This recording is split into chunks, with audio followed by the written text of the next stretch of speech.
All right, so I've got all the new parts and pieces ready for the assembly, and I thought I would get this started. So this is kind of my version 2 or 1.2, not sure what you want to call it, but I did some further refinement and came up with what I have as a final release now, and I've put those out. These files weren't really available. I just kind of played with them and tested them here, which led me to the changes in the design. So I'm just going to pull these arms off here, keep some of the hardware.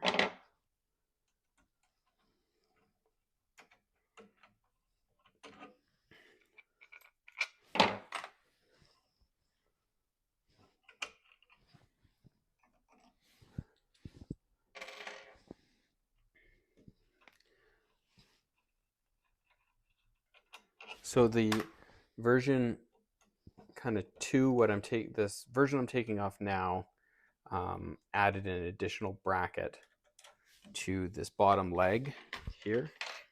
So I pushed this down a little bit to give the bracket a little bit more support, which definitely helped in the strength department. And made that work quite a bit better. But it wasn't quite as good as I wanted it to be and thought I could do a little bit better. So I delayed releasing the files and came up with a slight revision and refinement of it. So basically, if we look, these are the original bracket design and the original arms. So you can see that, these led to quite a bit more flex than was necessary. So when you had the dust boot sitting down here with a hose attached and all the things that go with it, there was quite a bit of flex down at the dust boot itself. So this was the first version. I upgraded, changed out that based on what I was seeing, and I've been using this version now for a bit, and it's been working well, but I still did get some deflection and some undesired results with these. So I refined it a little further and ultimately have come up with this bracket design. So again, I pushed this down a little bit further. I've made the arm itself a little bit beefier, and it seems to be working well. So I'm going to pop these off now.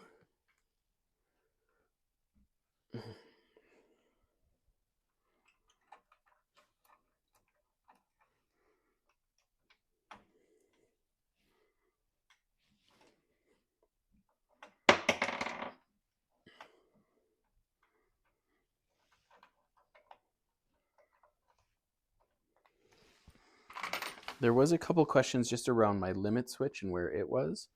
So I just checked that now. 1 second here. So that's, actually give me 1 second. All right, so I just removed that bracket so it was a little easier to see. But this is the location of my limit switch on my Z-axis. So when I put the new bracket on, it will sit right here. And you can see there's room for that to clear when not getting in the way. Okay, so I'll just put the phone back here so I got both hands free.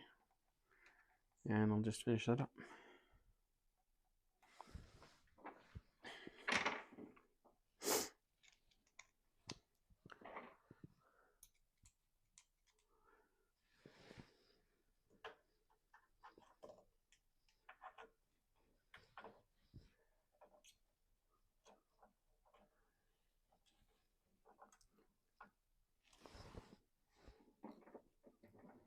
So I'm using 2 M5 socket head bolts to mount the main bracket. There we go. To mount the main bracket to the, I guess, the X-axis mounting plate.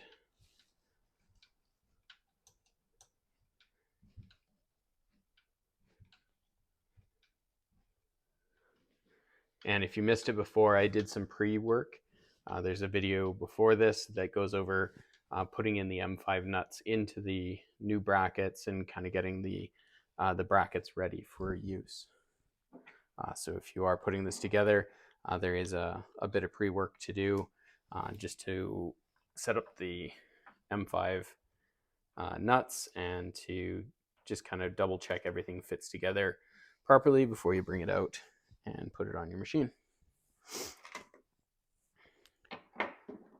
There it is.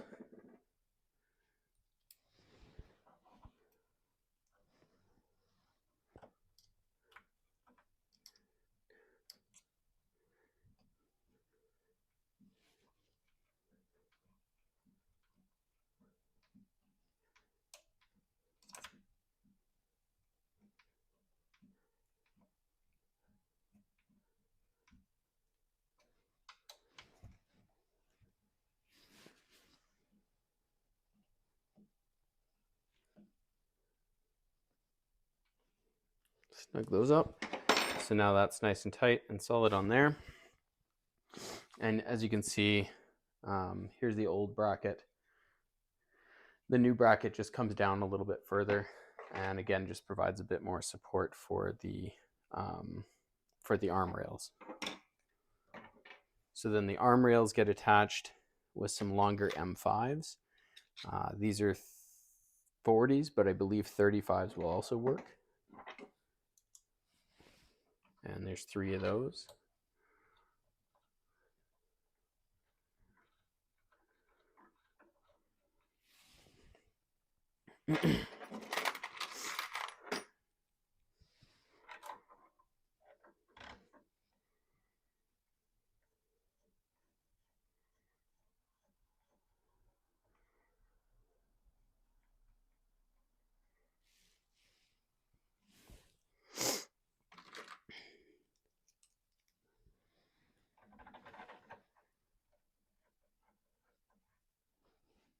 And then you just kind of want to make sure that it's flush on this side. So the gray part meeting the orange part is flush. Just to make sure that everything ends up in the right spot.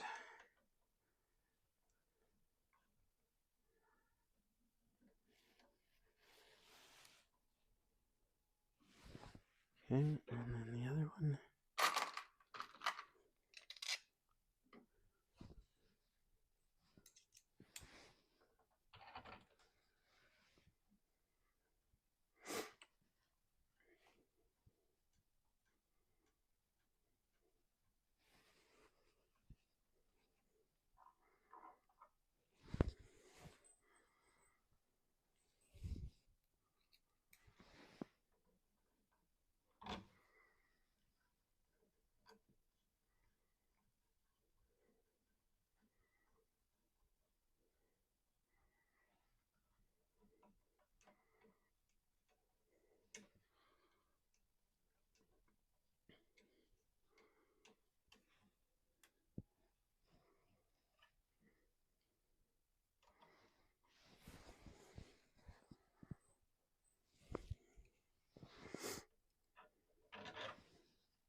Okay, so once that's all tightened up, then you've got your arm pieces.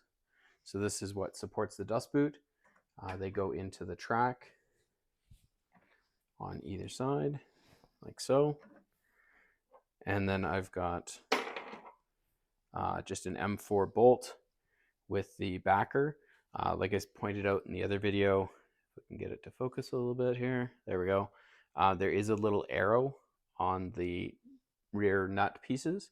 That arrow points to the outside of the machine. And there's just a slight difference in tolerance. So if you don't get this the right way, it'll just bind a bit. It'll be a little bit harder to get the arm to go up and down. So if you are finding the arm isn't going up and down as easily as it could, just double check that orientation. And then I just printed some thumb screw components there. I can link to those, but I just found them on printables. And put the second one in here.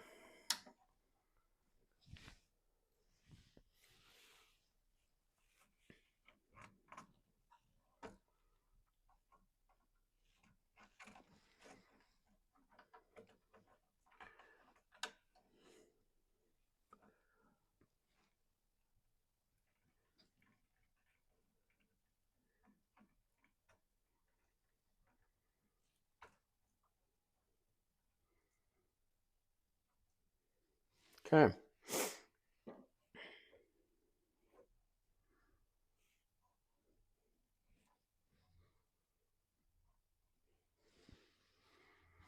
Okay, so now that's all installed.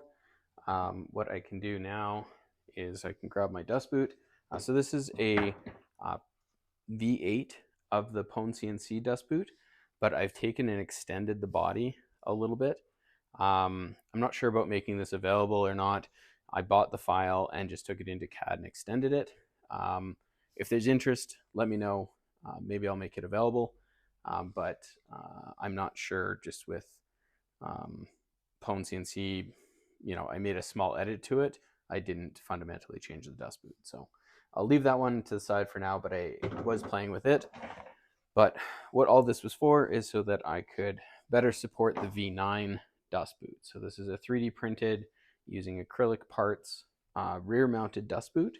So it comes in from the back, slides into the track, and secures there. And then using magnets, as long as I get the right orientation, there we go. And then this goes in here. Now there is, on this version, there is some additional screws you can put in here to just keep everything kind of locked together. I didn't actually mean to put those in there. Obviously I did. That's not gonna work. There we go. Okay, so with that all put together, and then you just make sure that it's even on both sides.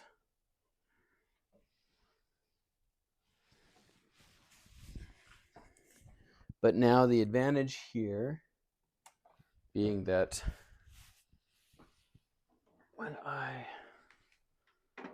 so two things you have to keep in mind with this dust boot is if you don't move your limit switches on your X axis, you will break things.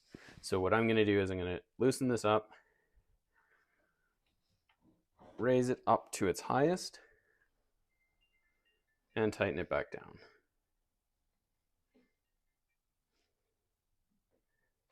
Once it's tight, I'll connect to my machine.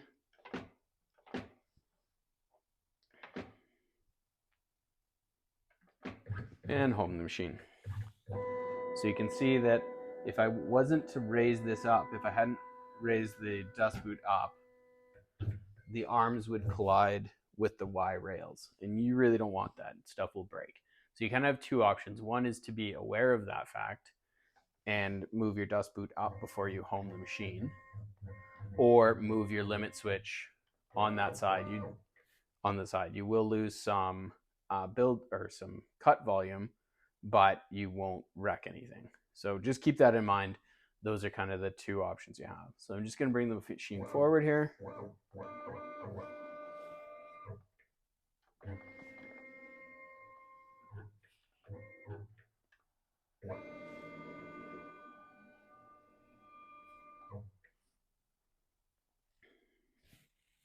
Maybe too far.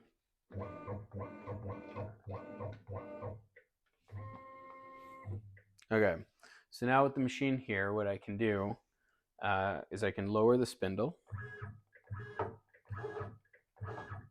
So you can see, well, I can't go that low, but you can see that now I can go through the spindle goes through the dust boot and into the material. So now when I set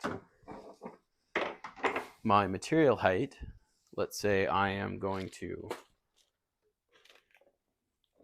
there we go.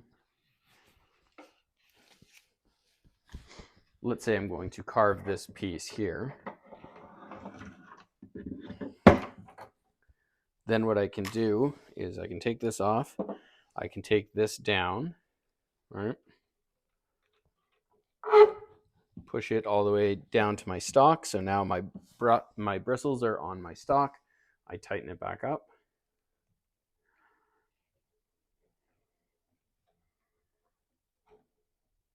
Nice and tight. And now when I move the spindle up and down to the material,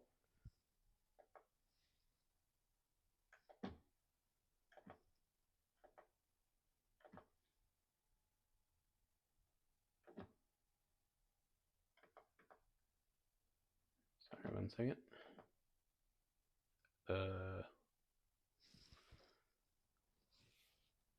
Okay, sorry, I changed out the bit just to make that a little bit easier. The bit was sticking out too far and it was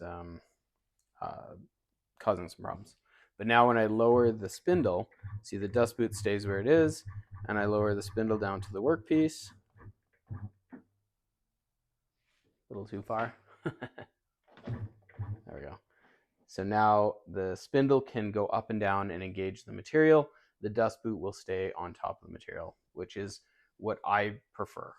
Definitely there's lots of back and forth around which setup is better, having it spindle mounted or having it Z independent. But for that argument, I do also have the PwnCNC V5 dust boot that I can attach to the spindle pretty quickly if I did want it to be spindle mounted. So I do have a dust boot for that scenario as well. But currently I am enjoying this setup and how the V9 dust boot works. There was a couple questions about the bristles that I'm using. I'm currently using TPU bristles. They're printed so that they fit snugly into the track on the PwnCNC dust boot. And then I just print 2 sets of them and put them back to back to make a nice tight fit to go up into the track. And they seem to provide a fair bit of suction to the dust boot. So I like them. They're easy to replace and reasonably easy to print. I'm hoping to have a file out that you can use parametric settings in Fusion to essentially print your own lengths and widths and whatever you need. So stay tuned for that file. But yeah, for now, I'm excited to get my machine up and running with the new dust boot setup. Thanks for your time, guys.